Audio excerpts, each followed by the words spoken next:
Good morning student. Class 12 physics में हम chapter 3 विद्युत धारा पढ़ रहे थे। आज हम पढ़ेंगे प्रतिरोधों का संयोजन। प्रतिरोध का हम समांतर क्रम संयोजन और श्रेणी क्रम संयोजन पढ़ेंगे।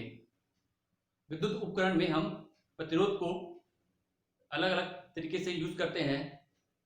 कभी उसे हम श्रेणी क्रम में लगाकर यूज करते हैं, कभी समांतर क्रम में, और कभी आपका मिश्रित क्रम में, मतलब श्रेणी क्रम और समांतर क्रम दोनों में यूज होता है।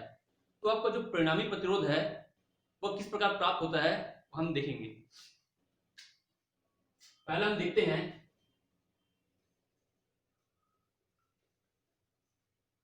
श्रेणी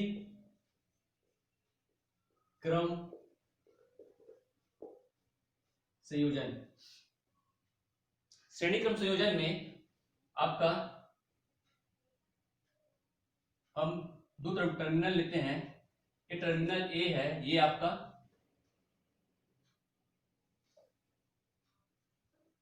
ए है, ये आपका बी है। इस पर हमने 3 प्रतिरोध लिया।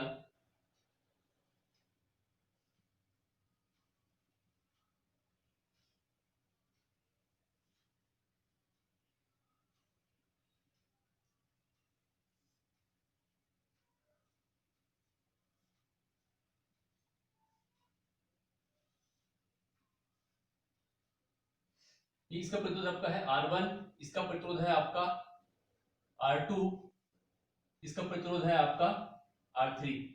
ये तीनों आपका श्रेणी क्रम में जुड़ा है। ये आपका सेल है, ये आपका कुंजी है, मतलब ये आपका ये बटन है, ठीक है। इस पर आपका सेल है, ये सेल से आपका जो करंट फ्लो हो रहा है आपका I है। ये I करंट जो है श्रेणी क्रम संयोजन में आपका समान रहेगा।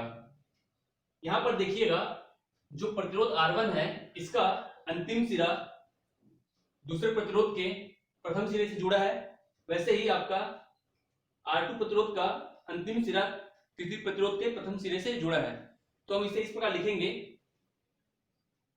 3 प्रतिरोध लेते हैं हम R1, R2, R3, जिसका प्रथम प्रतिरोध का अंतिम सिरा दूसरे प्रतिरोध के प्रथम सिरे से और तीसरे प्रतिरोध का प्रथम सिरा दूसरे प्रतिरोध के अंतिम सिरे से जुड़ा है, जो कि आपका एक विद्युत वाहक जो ई के जरिए, सेल के जरिए आपका करंट है।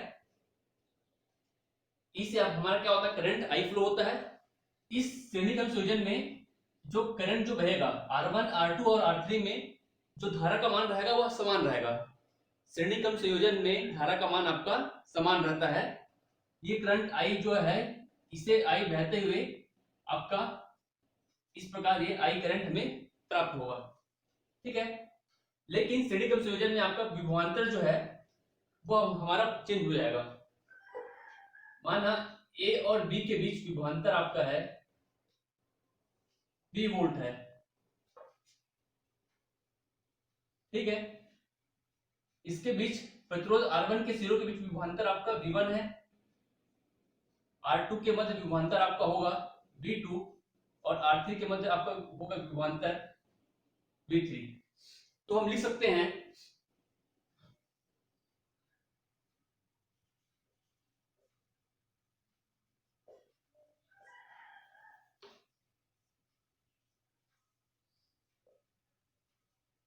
प्रतिरोध R1 के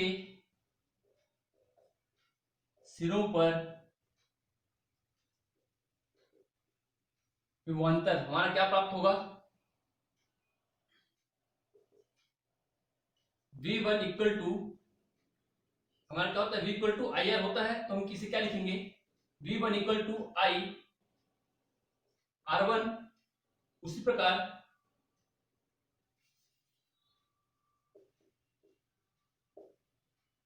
प्रतिरोध R2 के सिरों पर विभवांतर हमारा प्राप्त होगा V2 equal to I R2 और प्रतिरोध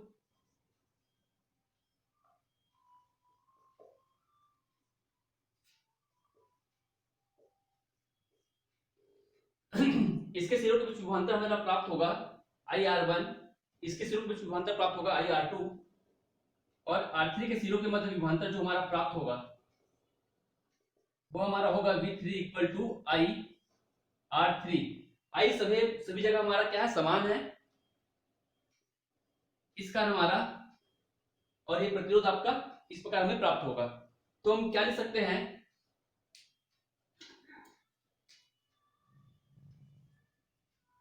ए बी के सिरों के मध्य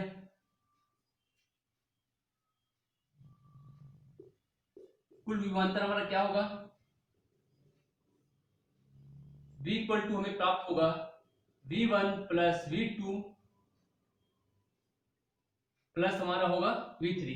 इसे हम लिख सकते हैं V1 V2 V3 अपना V के इक्वल होगा, रख दीजिए मान। V इक्वल टू क्या होगा हमारा IR1 plus IR2 plus IR3। Okay, V equal to होगा हमारा IR1 plus R2 plus R3।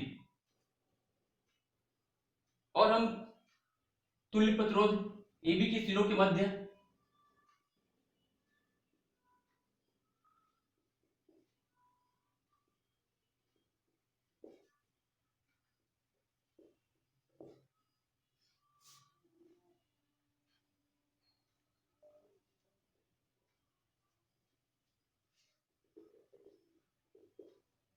AB के सिरों के मध्य अगर हमारा जो परिणामी प्रतिरोध है हमारा R S को क्या लिख सकते हैं, V इक्वल टू IRS। इसे हम समीकरण दे देते हैं नाम 1, इसे हम समीकरण देंगे नाम 2। समीकरण 1 एवं 2 से हमारा क्या प्राप्त होगा, ये V और ये भी बराबर है, तो हम क्या लिखेंगे, दाएं पक्ष को हम लिख लेते हैं IRS इक्वल टू हमें प्राप्त होगा IR1 plus R2 plus R3।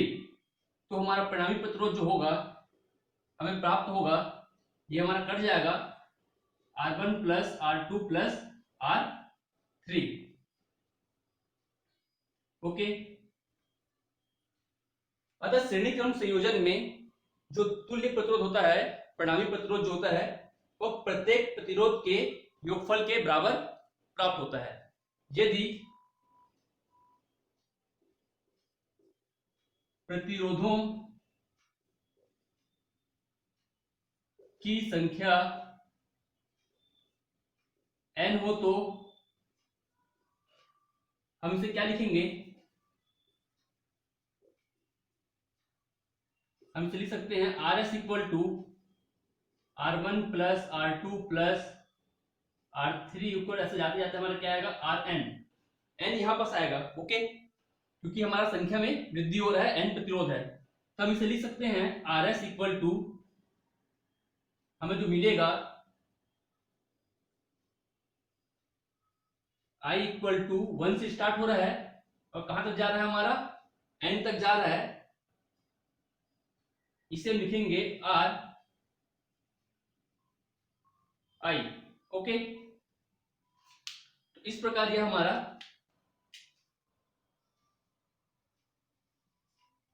n प्रतिरोध के लिए इस प्रकार हम इसे लिख सकते हैं। ओके, ये हमारा हुआ श्रेणी क्रम संयोजन के लिए प्रतिरोध का वैल्यू। श्रेणी क्रम संयोजन में धारा का मान हमारा समान रहता है, ये हमें ध्यान में रखना है, और प्रत्येक प्रतिरोध के लिए विभवांतर हमारा अलग अलग होता है। ओके, ये हमारा धन है टर्मिनल, ये हमारा माइनस टर्मिनल है। उतार लीजिए।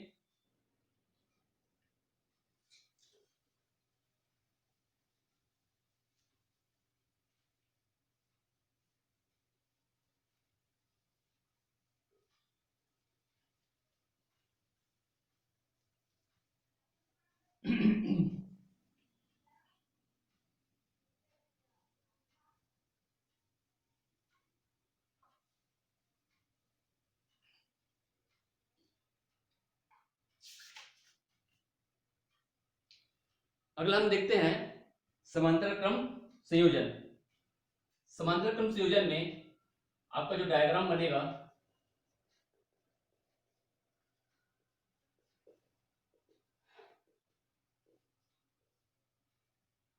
ठीक है, ये हमारा हुआ टर्मिनल ए,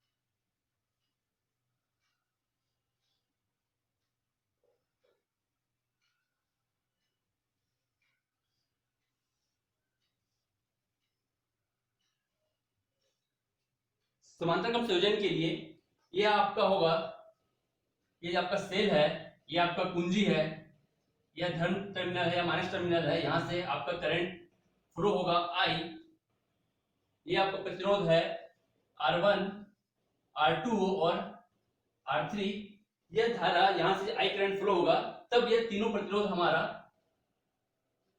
R1, R2, R3 हमारा प्रत्येक जो है ए टर्मिनल से हमारा समांतर और बी टर्मिनल के मध्य समांतर क्रम में संयोजित है, ठीक है।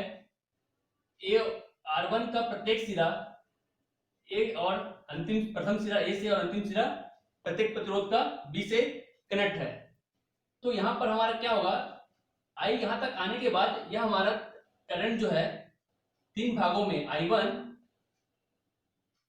I2 और I3 में बढ़ जाएगा। जिस प्रकार श्रेणी क्रम संयोजन में हमारा करंट धारा का मान समान था, समांतर क्रम संयोजन में हमारा धारा का मान तीनों प्रतिरोध के लिए अलग अलग होगा और ए और बी के सिरों के मध्य हमारा विभवांतर जो है हमारा V है।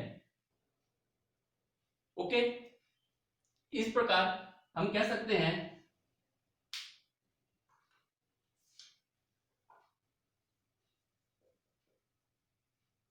प्रतिरोध R1 के सिरों के मध्य धारा का मान क्या होगा, हमने पढ़ा है V equal to i r होता है, तो I इक्वल टू क्या होगा V बाई आर। तो यहां पास हमारा क्या होगा मान, I इक्वल टू है V बाई आर, तो हम इसे लिख सकते हैं I1 equal to V upon R1। Volt तो आपका समान है, बस आपका धारा का मान परिवर्तित हो रहा है और हमारा R1, R2, R3 है।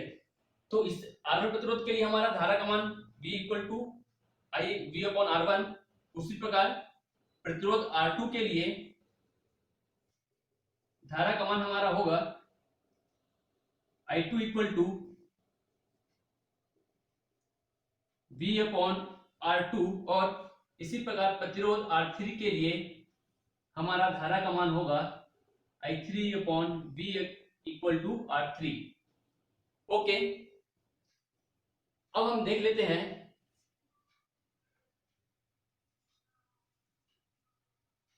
AB सिरों के मध्य आपका कुल धारा क्या प्राप्त होगा हमें, I जो है I इक्वल टू में प्राप्त होगा I1 plus I2 plus I3। मान रख दीजिए I इक्वल टू I1 का मान हम यहां से रखेंगे V अपॉन R1, I2 का मान V अपॉन R2 और R3 का मान होगा हमारा V अपॉन R3, ठीक है। और हम ये कहेंगे यदि AB सिरों के मध्य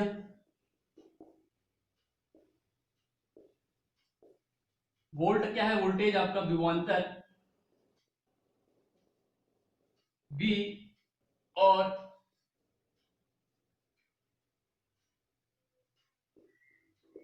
तुल्य प्रतिरोध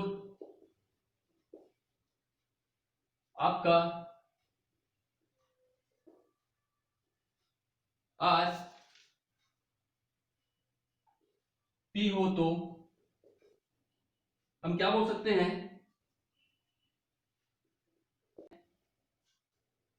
V upon RP।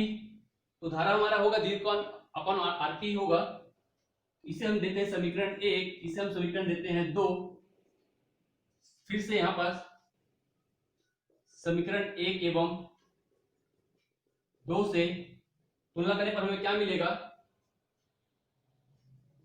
V upon RP equal to V upon R1 plus V upon R2 plus V upon R3। सभी जगह हमारा V कॉमन है, हम इसे क्या लिख सकते हैं, V upon RP equal to V 1 upon R1 plus 1 upon R2 plus 1 upon R3। इसे हम लिख सकते हैं, ये हमारा V कट जाएगा, हमारा क्या प्राप्त होगा, 1 upon RP equal to 1 upon R1 plus 1 upon R2 plus 1 upon R3। अतः समांतर क्रम संयोजन में तुल्य प्रतिरोध का व्युत्क्रम प्रत्येक प्रतिरोध के व्युत्क्रम के योगफल के बराबर प्राप्त होता है। और यदि प्रतिरोधों की संख्या n हो, यदि n प्रतिरोध हो तो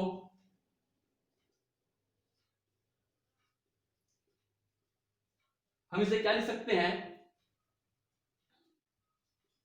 1 अपॉन RP इक्वल टू हमारा क्या होगा, 1 upon R1 plus 1 upon R2 plus इस प्रकार हमारा 1 अपॉन Rn प्राप्त होगा।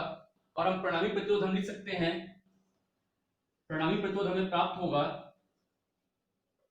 1 अपॉन Rn इक्वल टू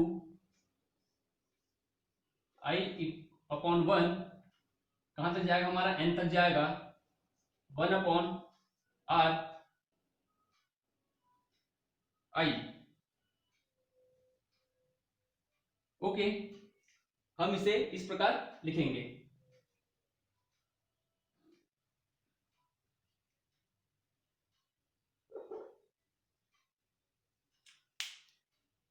तो आपका समांतर क्रम संयोजन में धारा का मान अलग अलग होता है प्रत्येक प्रतिरोध के लिए, और विभवांतर आपका समान होता है।